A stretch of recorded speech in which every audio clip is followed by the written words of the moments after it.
สวัสดีจ้าสวัสดีท่านผู้ชมทุกท่านนี่เป็นผลการออกรางวัลหวยฮาน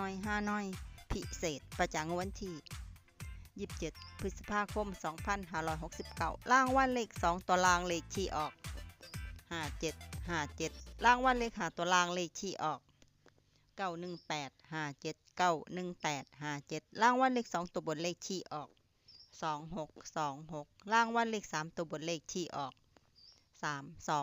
326รางวัลเลข5ตัวเลขที่ออก48326 48326นี่เป็นผลออกมันหวยฮาน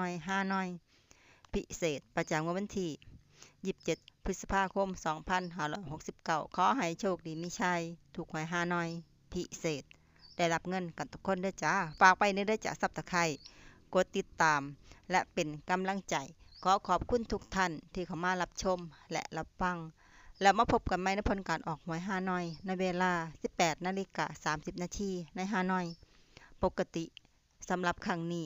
ขอบคุณและสวัสดีจ้า